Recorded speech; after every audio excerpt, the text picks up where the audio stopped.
We're starting off today with Sonia Petrone, who's a professor at Bocconi, and has been working with a lot of the martingale stuff that we've been hearing about. So really, the Bayesian predictive paradigm more generally, and that's how we're going to start our day, the way we want to continue this. So, okay. Sonia.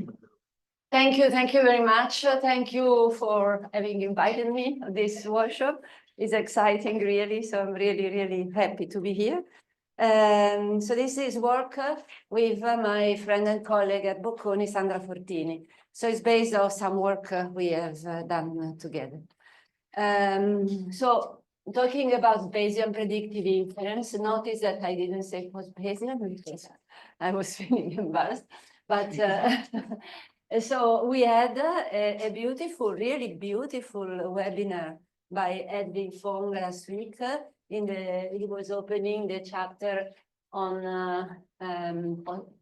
predictive base of this series, and so I hope you have seen it. Then we are going to, you have attended it, and then we are going to have in the seminar series a webinar by Sandra Fortini maybe next week. So what I'm doing here, there is a beautiful introduction by Edwin. Sandra will go through foundational principles. So if you want, you can enjoy the day and leave. So, but anyway, here I still introduce the basic concepts. And then I would like to advocate for still a live base. Other names, but I will give you some examples and some open directions. So let's see. Should I come here for? So we are used to the first thing is the Bayesian approach, and here we have people in the audience that have talked, have been our maestri, like Phil, David, on this approach to really the Bayesian approach to me. So we are used to inferential approach, inferential models and priors. And if you are interested in prediction, then if computations allow us, we compute the predictive distribution in the usual way. In the predictive approach, we go the other way around. We reason on the observable, xi, and how we learn from the past to predict the next observation. So possibly skipping, bypassing models and priors.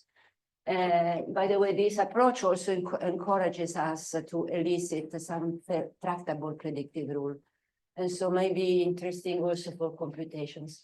So in principle, no models and no priors, but still, in many important cases, the model and the prior are implicitly used by the predictive rule. And so you might be interested to understand what are they. So I have a predictive rule implicitly using a model and a prior. I would like to be aware of that. And also we might, after all, be interested in inference. So there are foundational reasons for a predictive approach.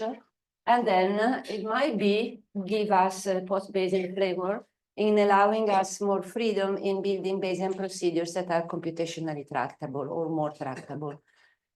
So I'm claiming, no, this is in the foundations of Bayesian statistics, and so are these procedures post-Bayes? Well, I don't know, but they are certainly Bayesian. And the fact is that they might break some desirable properties. For example, which is not mandatory, but maybe desirable, exchangeability. However, they might keep these properties asymptotically, for example. So they are not perfectly exchangeable, but if we want exchangeability, but they are closer to be exchangeable. Perhaps they are, as we will see, the class of procedures I will consider, they will be asymptotically exchangeable base. So I'll give you a couple of examples just to start, because somehow my motivation for starting looking at these procedures, and then I would go to foundational principles of the predictive approach, properties, predictive elicitation, somehow in search of a methodology that can guide us in giving these predictive distributions and approximations of the posterior distribution based on predictive based on the predictive distribution. You know, predictive resampling. Edwin has talked about it in the webinar, and then we'll see also some Gaussian approximation of the posterior distribution that I'm here giving the nickname of DUB-BVM. And then I'll go back a moment to the initial example, and we close with some directions. So first example goes back to when many years ago I was studying in Bayesian non-parametrics. I wanted to use a prior on a mean, I'm interested in income distribution, but I want to estimate the income density. So we have a model xi given f, iid according to f. I want to do easy computation, so the conjugate prior is the Dirichlet process.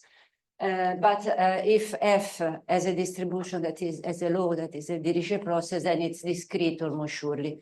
Instead, we want a density. So what non-parametric priors are available? Maybe polyatries. I wanted something simpler. So the idea that, in fact, was suggested to me by Percy Diaconis was, well, use a Western polynomial. So my idea, our idea is you take an f from a Dirichlet process, which is has jumps, and interpolate it with a Western polynomial, which is the Western polynomials are very simple, nice, cute. And this Western polynomial interpolation is indeed a distribution and has a density. So we have a prior that can pick densities, a mixture of betas. After all, we have a model which is a special case of a Dirichlet process mixture model. And if you have tried these models, the computations become complicated, especially if you have data that arise sequentially. So another idea I had at the time is why not taking a predictive approach, bypassing the prior, and directly smooth the empirical distribution with a Western polynomial, perhaps. I tried, but it was immediately breaking exchangeability. That was the Bayesian era, not post-Bayes, and so I stopped there with this idea. So what remained in my mind? A second example of a problem that I was interested in is with partial exchangeability. So suppose you have parallel experiments, patients in hospitals. Patients are exchangeable inside hospitals, but not across hospitals. That's the notion, say, of partial exchangeability. And here we have that patients in hospital J, given Fj, are exchangeable, IID according to Fj. Then we have a vector F1, Fk, say, for the K hospitals. And the prior on this vector induces the dependence across hospitals so that we can borrow strength, learn from the others, and so on. Fine. For example, again, in Bayesian non-parametrics, people have studied dependent Dirichlet processes and many things. And you know, in parametric cases, all the power of hierarchical models. But computations are often difficult, no? I mean, we know in Bayesian statistics, computations require MCMC or more, or sequential Monte Carlo if the data arrive sequentially, no? So again, I had a student years ago, Polina Sporisheva, and then I said, can we try to work and find in a predictive approach, a class of predictive distribution that is tractable and still preserves the changeability. And then she came and said, no, I can't do this because I immediately break exchangeability. So the two examples were just to,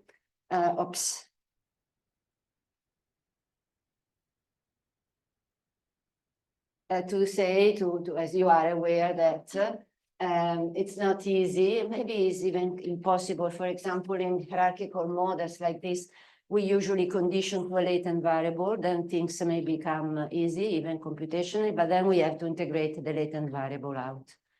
Not easy, maybe it's unavoidable to have an exchangeable Bayesian solution and tractability. So the story is, can we take a predictive approach, try to have easier an easier computational say, and get not exact exchangeability, but a procedure that is quasi-exchangeable base. The word quasi-base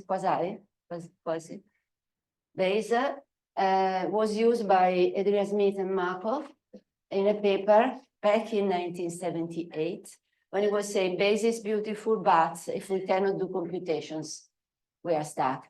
And then we're considering a mixture model, and they had a procedure that was then developed in a procedure for recursive computation in mixture model by Michael Newton and collaborators. So if you are in the Bayesian non-parametric crowd, it's called the Newton algorithm.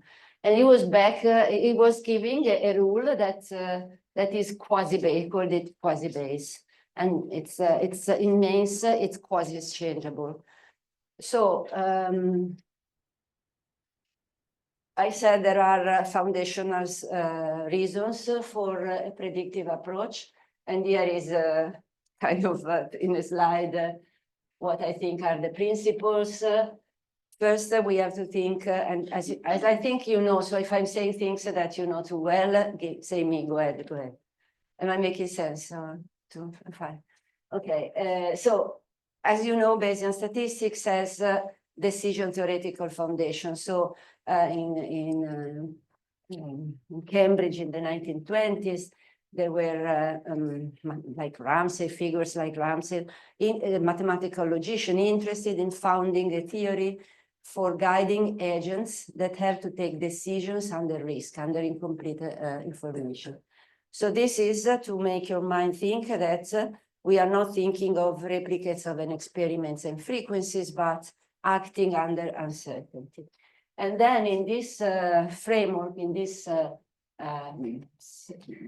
mental status, probability emerges as the prescribed tool to formalize our incomplete information, the agent's incomplete information.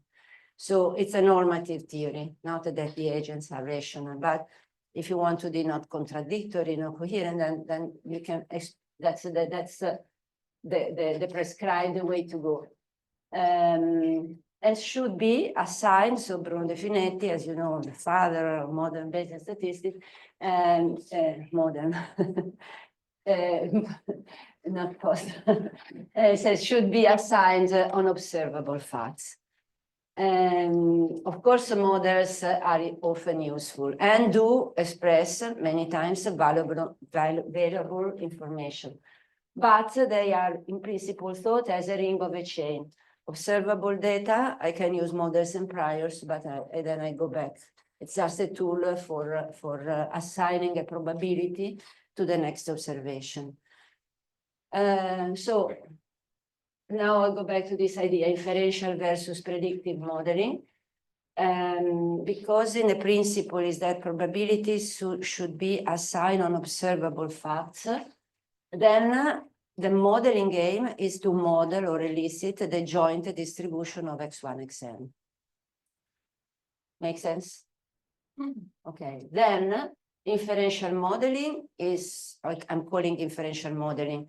We work through models and priors, and joint is the familiar distribution, given theta, integrating theta. Predictive modeling, we reason on the observables, and we can assign the joint going step by step with prediction as a product of the predictive probabilities or densities. Then I said x1, xn, but usually at least we embed, somehow we think that x1, xn, the sample is a piece of a infinite sequence. And then we would assign this law for each n. In other words, we should give the final dimensional distribution of the process xn. But if we assign the predictive distribution for any n, then this defines the condition, the joint, or the finite dimensional distributions of the process. And therefore, giving the predictive rule for any n characterizes the probability law of the sequence. Okay? We'll denote by this P, fancy P. That is, in a formal way, the Ionesco-Turcea theorem. So by giving the predictive rule, I am assigning all the joint and also the probability law of the process. Okay. So let's see what it's meant by the predictive distribution or predictive rule. As I reminded, the Bayesian principle is that probability describes incomplete information.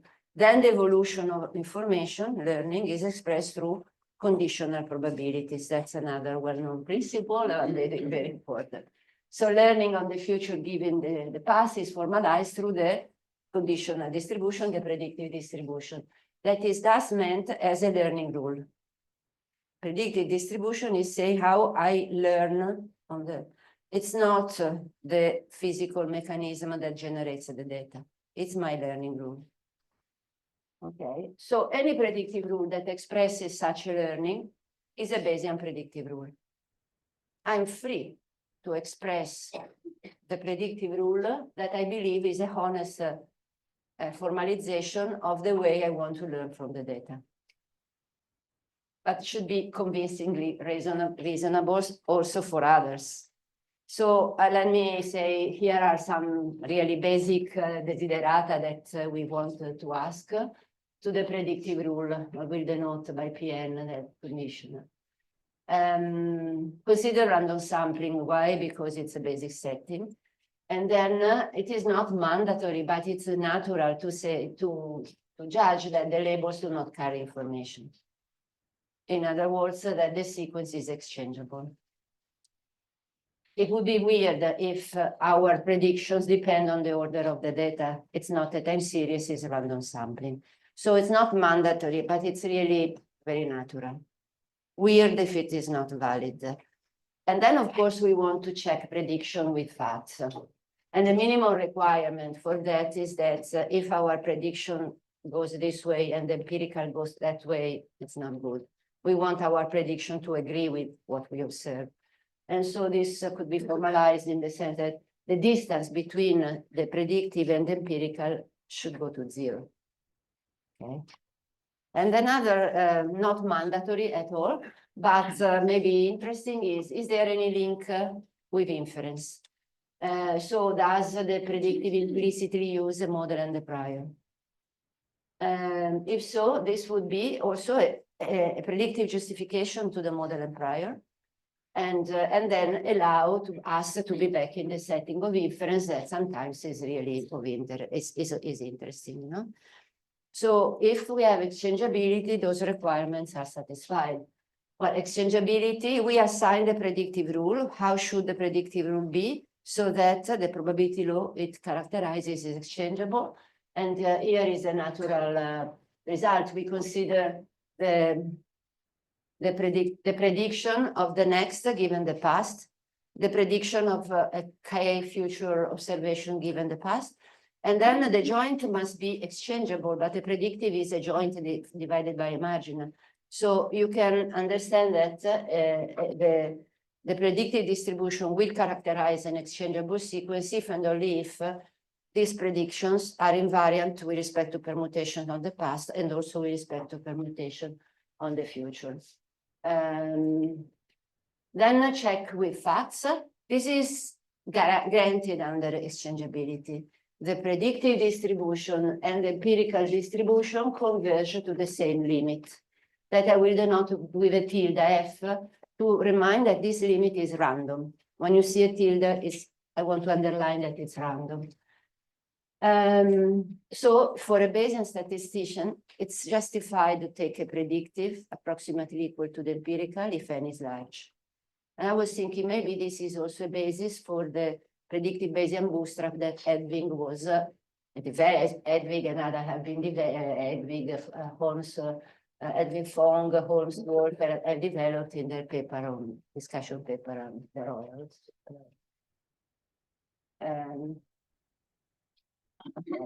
And then a link to inference is the predictive rule, exchangeable predictive rule implicitly using a model and a prior. Yes, this is the content of the content. This is the Finetti representation theory, well known. If it is exchangeable, then P then we have that condition. Then we have that there exists an F, that this F is the limit, the common limit of the empirical and the predictive, conditional on F, the Xi are IID according to F. So this is importance also of the finite theorem in Bayesian statistics. It goes from the foundational predictive principles back to inference. And so justifies the Bayesian inferential scheme. So now about we said that we would like to avoid models and priors unless implicitly we use them, and then it's interesting. But then we have to elicit the distribution principles, good. But how can we specify the predictive distribution? How about predictive? We have prior elicitation about predictive elicitation. So there are many, again, a long literature, but in this paper with Sandra is a review paper on statistical science. So many of the things I'm saying are there. So we try to collect methodology about predictive elicitation.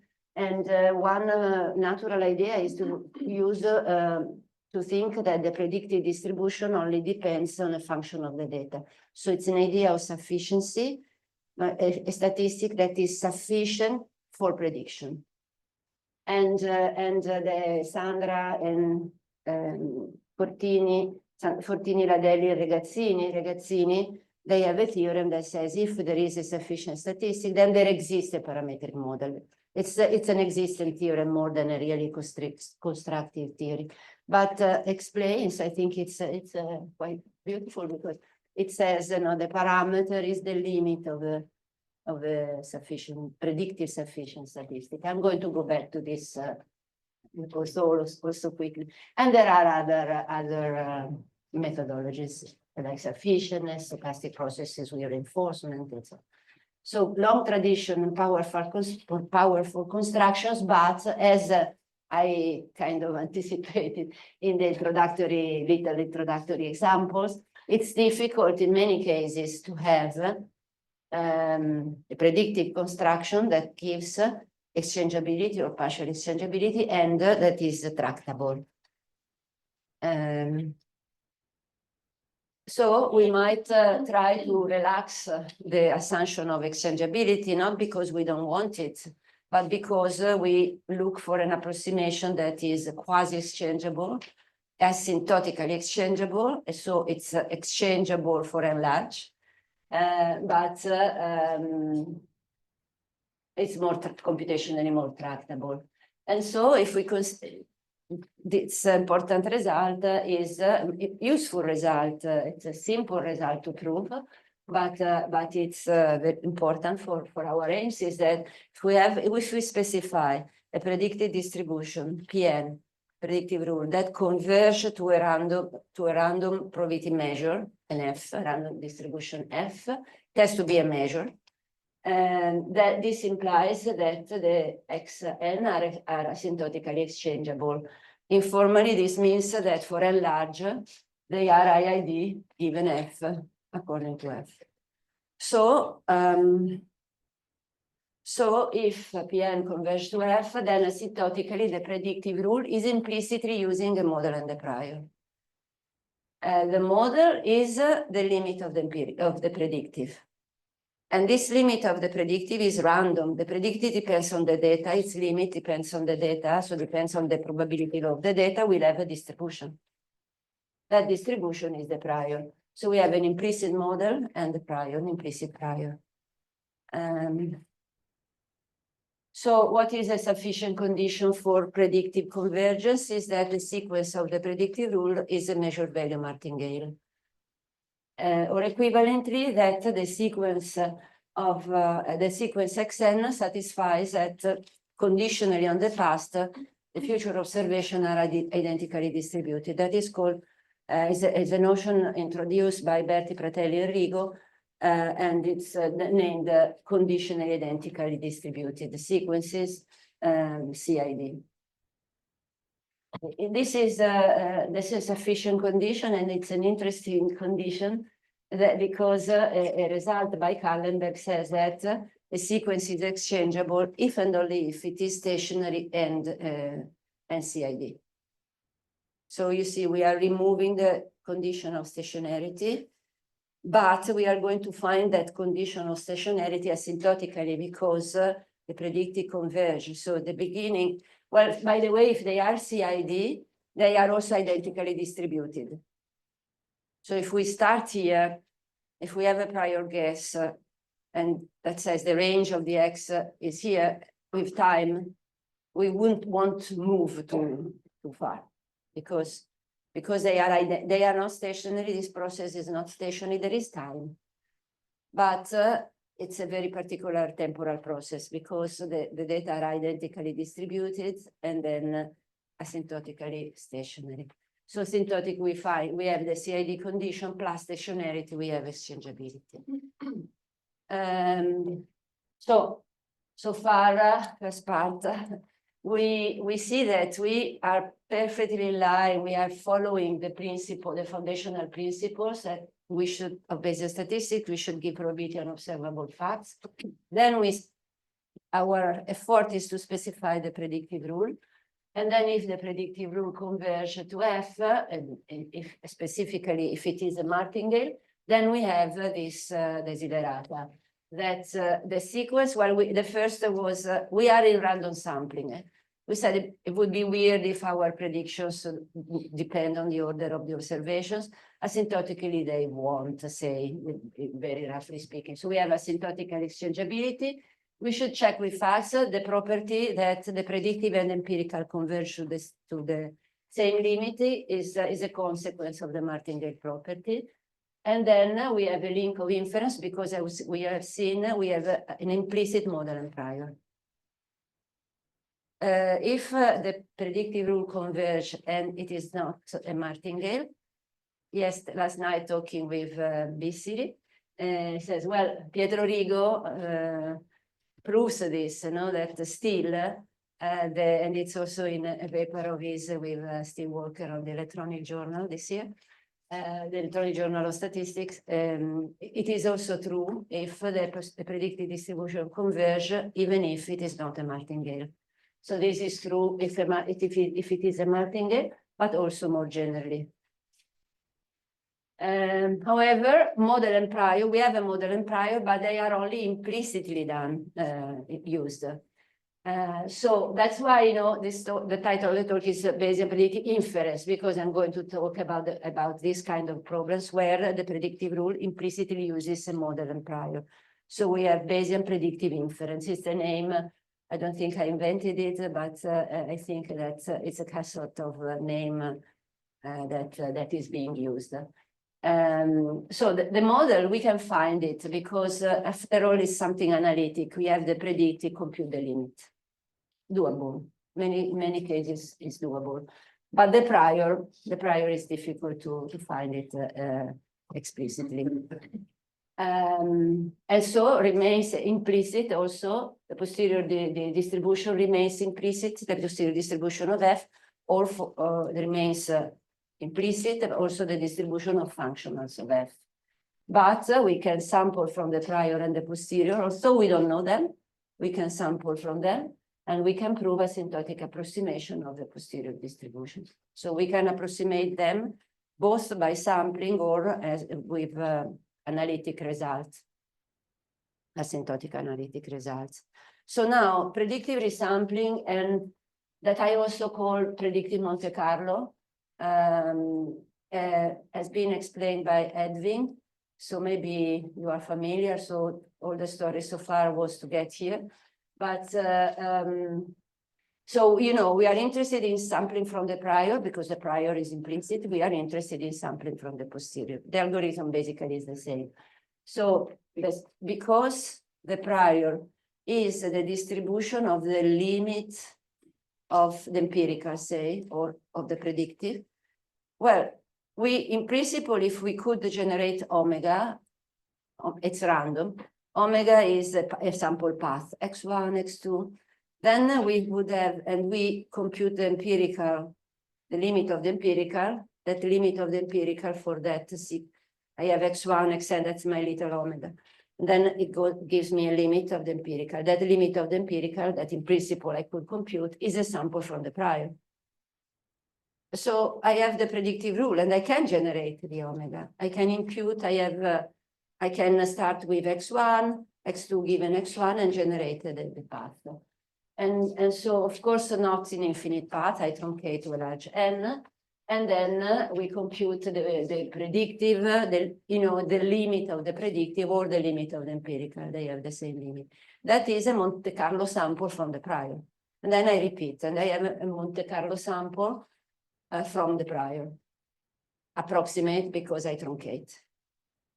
And then if I want to sample from the posterior, it's the same story. I just fixed my little omega, my sample path starts with x1, xn, the sample, and then continues. So we use this predictive resampling or predictive Monte Carlo with this paper with Sandra for simulating from the prior. It can be used for simulating from the posterior. This is obvious to say. And then Edwin von Holmes and Walker really developed this beautifully, and they said the impact that we know. Okay, greatly developed this. So we are happy in the sense that given the predictive distribution, we have back our asymptotically differential model. So we are back to kind of a familiar Bayesian differential setting. We have a prior implicitly. So our effort has not been like in my frustrating first example. I have this fantastic Western polynomial prior, but then the computations are difficult. I have a derivative process mixture model, but the computations are difficult. We reason directly on the predictive, and the predictive will be more tractable because we don't want to specify a very complicated predictive, no? So it's encouraging. But, and we can approximate the prior and the posterior. So be aware of what is the prior and the posterior. But how can we, I said, predictive elicitation. So I go back to this idea of a predictive sufficient statistic and to build a parametric predictive rule. So we consider a class. In this paper with Sandra again, because it was a review paper, somehow we gave a broad class of predictive distribution that includes, as particular cases, other proposals. And so we consider this class of predictive rules that admit a predictive sufficient statistic, Tn. But the Tn could be the sample mean. Could be the sample mean and the sample variance. It's a predictive sufficient statistic, but this is the post-Bayesian flavor. We don't consider just the sample mean, but we consider that Tn is updated as in a simple way. So Tn is computed by, it's true for the sample mean, no? Tn is updated as a function of the previous step in the current observation. Then if, and you see this class includes many predictive constructions in the literature. And for sure I forgot some. Because it's an active research direction and I can follow. Anyway, that's Walker, of course. And also the predictive rule, this is the case for this construction and for some predictive algorithm proposed in another setting that we can read as predictive rules. And then there should be another slide. And then if we can construct a class like this in this way. So we want a parametric models. If suppose so, some of the proposals I mentioned are built this way. We start from a parametric model. For example, easy example, if the data are binary Bernoulli.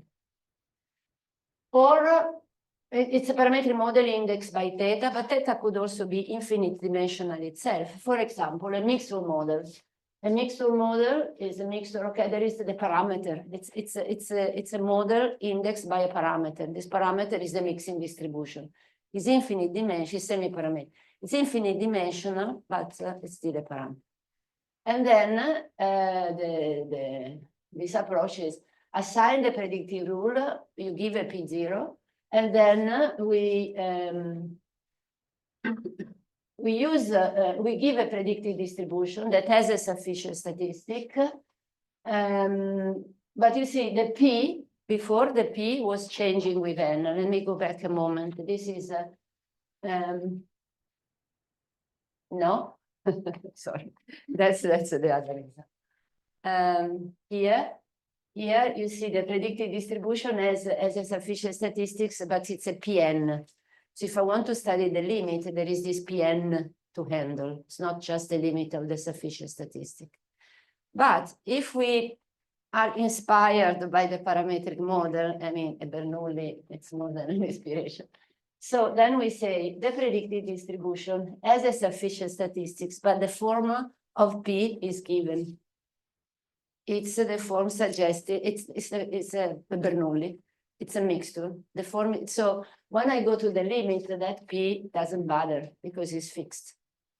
And so, you know, so that's too easy. But after all, what we are saying is that if we have in mind the model, then the predictive rule is the same model, say the same form with updated parameters, a sort of a flavor of a conjugate prior. Let's say, so anyway, then if we say this, and Tn is updated recursively, as I said, then if Tn converges to a random theta, and P is continuous, is intuitive that the predicted distribution is a fact that the predicted distribution also converges. If Tn converges to theta and P is continuous, well, it's not surprising it converges to P of theta, the parametric. So we have a predicted distribution that converges, we have asymptotic exchangeability, and we have a parametric model. So asymptotically, the predictive rule that I described implies as a parametric model with an implicit prior. And we can pursue predictive inference by predictive Monte Carlo predictive resampling in the words of the notion of forms, of Edwin form. So this is an example that maybe you have seen because I presented this example at ISBA also. But it's still in that statistical science paper. And so it is an example of the construction that I just described. So we consider the problem of sequentially classifying. So we have items that arise sequentially, xn, yn, xn are features, yn is 0, 1. We want to have a classification, sequential classification. And one usually use a model where the probability of 1 given x is a function of xn, and beta. And G can be complicated, maybe a neural network, and beta is an unknown vector. And then given a training sample, you want to, Bayesian inference would be assign a prior, compute the posterior, or one commonly estimates beta by minimizing a loss function. Okay. The computational cost still is substantial if beta is high dimensional or complex, the more so if data arrive sequentially, because we have to restart the computations at each new observation. And a fairly popular recursive algorithm is the online gradient descent that updates beta by starting from initial value beta 0 and then recursively updating it. And this depends on the sample, no? So we here consider the cross entropy loss and the logistic regression. And beta n then is updated according to the expression there. So this is a the logistic regression and cross entropy loss. And then we are this online gradient descent updates the beta this way. So as you see, it's a function of the previous beta n minus 1 and then of the current observation yn and xn. So we can read it as an example of the class of predictive rules that I just described. And that is the predictive of yn plus 1 given the data nxn plus 1 is a function that depends on xn plus 1 and beta n is a function of beta n, so sort of the sufficient statistic. Here we have pairs x and y. So this is the predictive of y given x. For being in the setting that I described, I need the predictive of x and y. So I have, this is y given x. I should give the distribution of x as well. So let's, for simplicity, imagine that the xi are iid according to a known distribution px. And then we have Pn, the Pn we have been talking about, the predictive of the pairs, y given x and x. Okay. And then we can prove, well, the structure of the updating rule for beta n is a martingale. It converges, so is such that beta n converge to a random beta, which implies that the predictive converge to a random f, the joint predictive.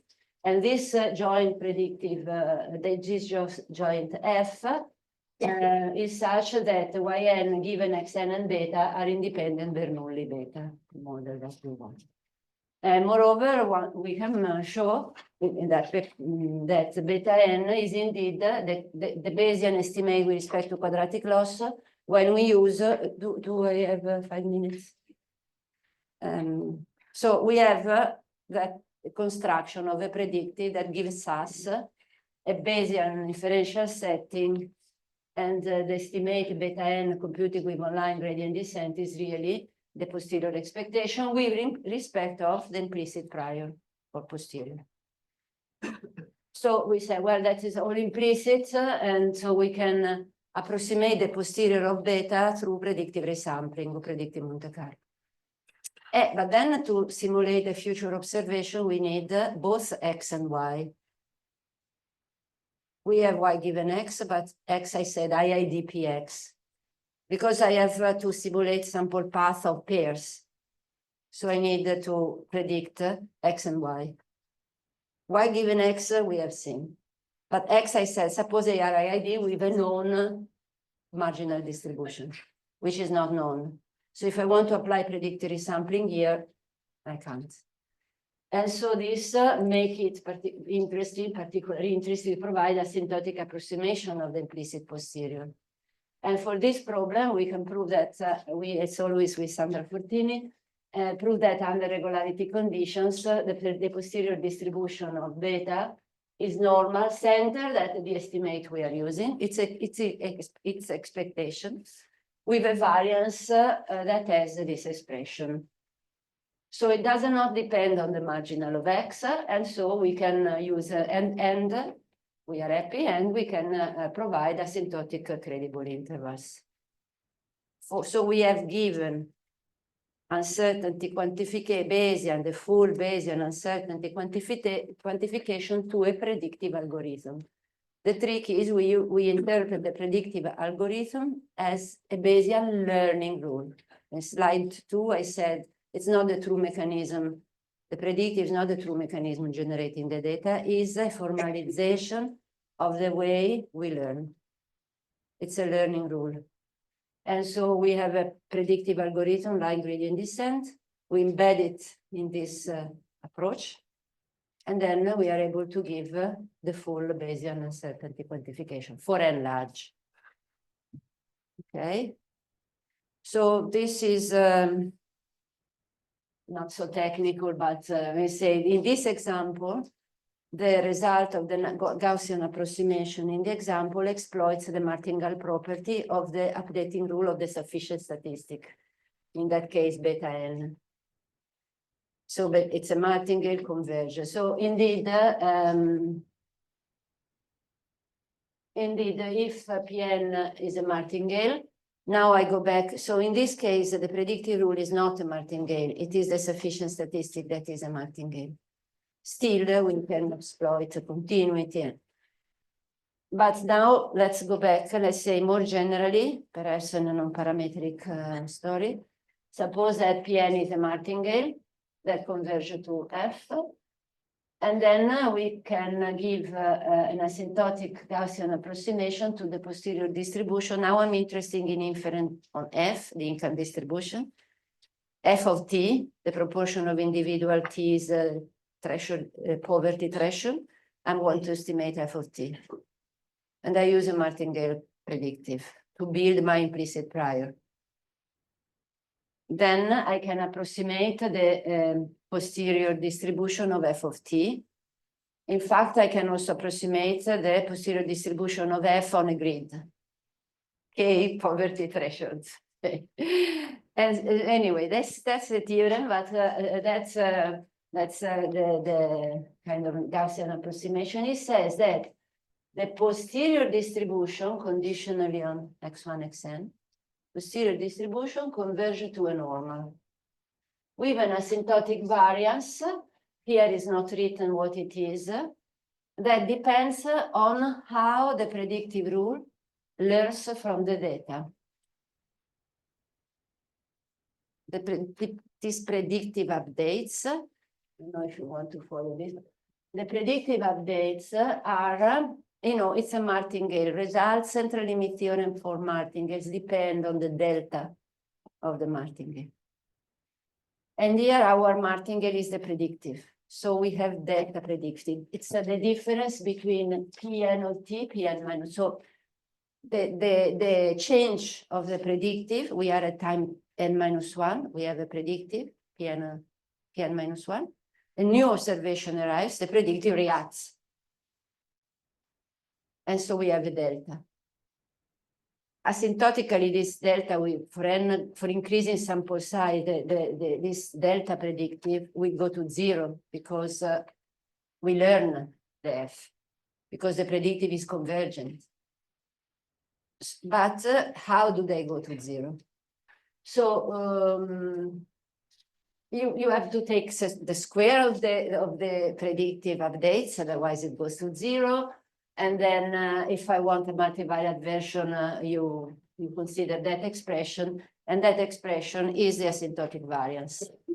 Maybe at the end of the talk, the formula was more difficult. So in basically, suppose you are interested in estimating the proportion of individual below the poverty threshold little t, just F of t.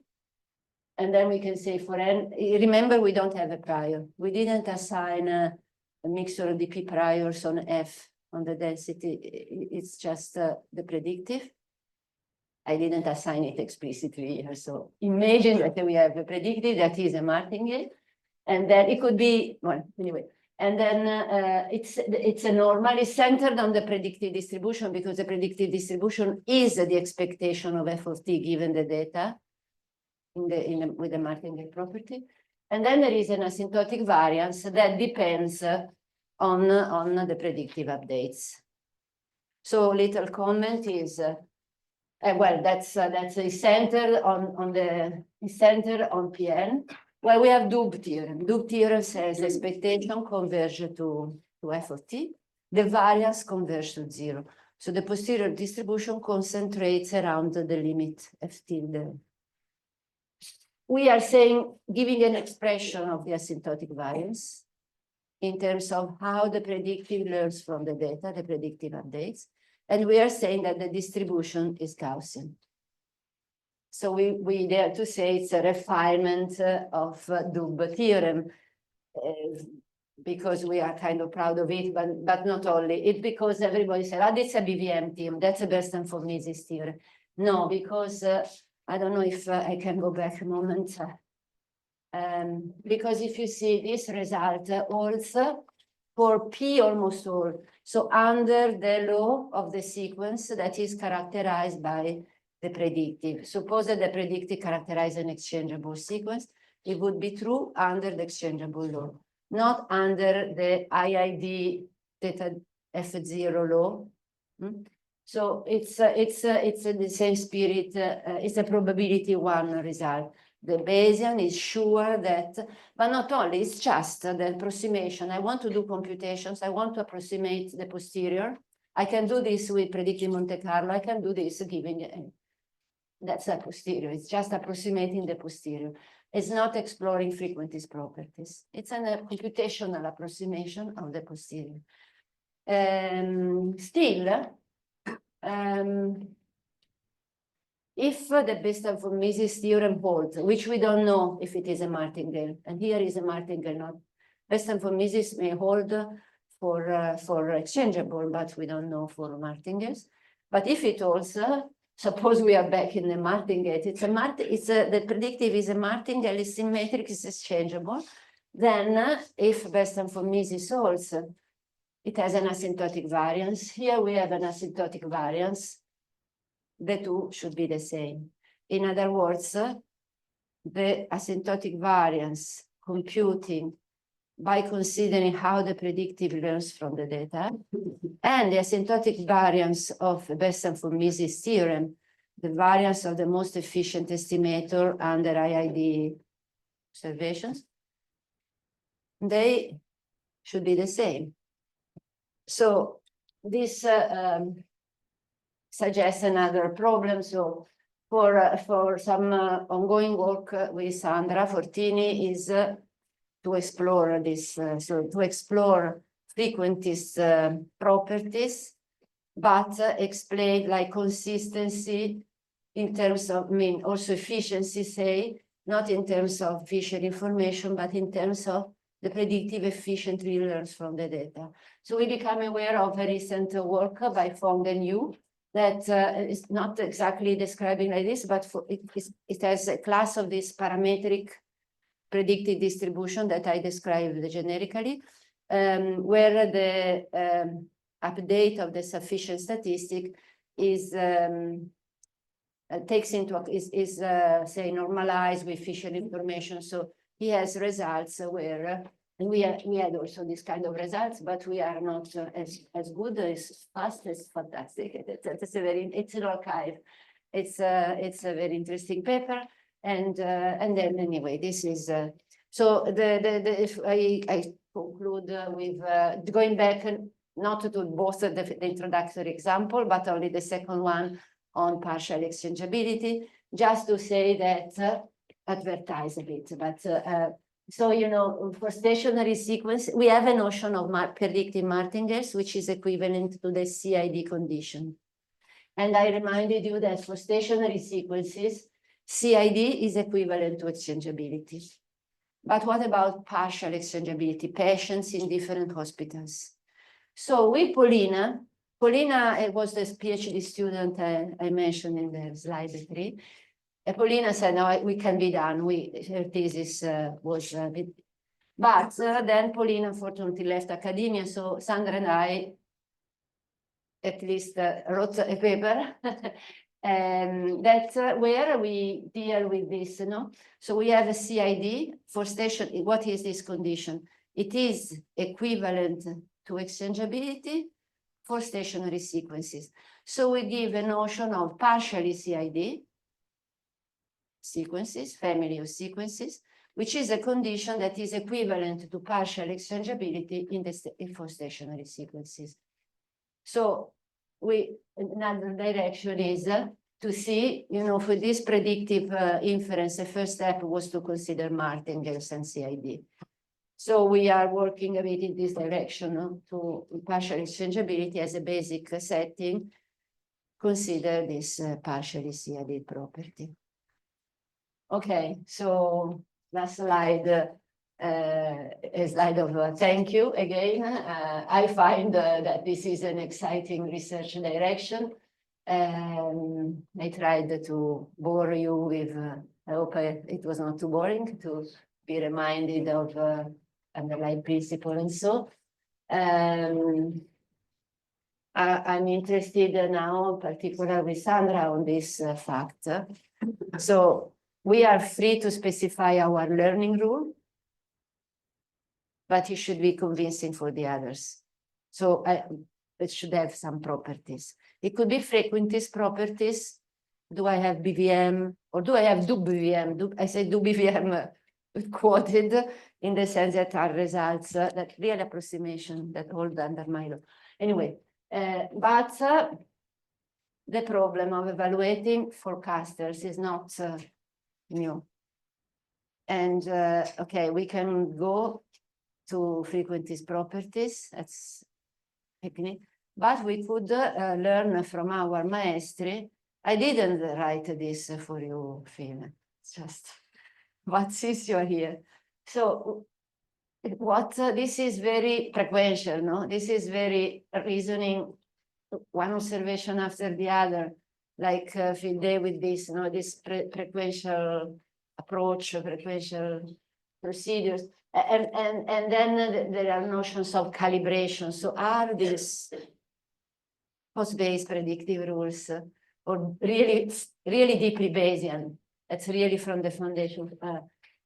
Well calibrated, can we also go explore that direction? So an efficient prediction, if I compare with BVM and efficiency.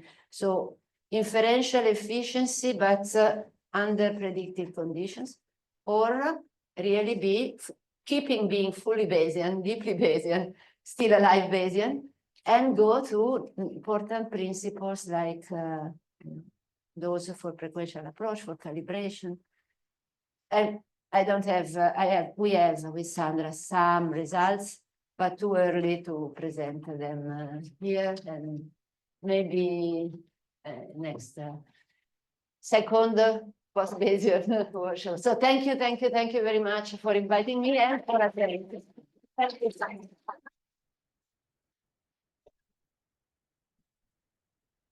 We don't have nearly enough time for all the questions. I'm sorry, I thought it was short and then I took it off. We have time for a couple of questions, maybe. Yes. Okay, so thank you so much. Convinced that I wasn't sure you wanted there. But I do wonder, so you said we should just pull it base, and yesterday at dinner also people started working on the post base, and it's not right, just base. But I actually think, so maybe it's a semantic discussion, but it's actually, I would call this maybe the Netzian or Ramsian, but the basis based theorem. And actually what you showed is that you can do things without base theorem, right? So I agree with I that. would still say this is maybe, this is not exactly the right word. It's really like the way that No, I agree. Bayes is in the sense of Bayes theorem, yes. But I said still alive Bayes or Bayes, not Bayes. But anyway, and then deeply Bayes. but it's not. I mean, I'm happy with the post-Bayesian. It's just that when I came and talked with my colleagues, I said post-Bayesian. Who is it? So they are not saying ciao to me anymore. So if we want to be diplomatic, maybe.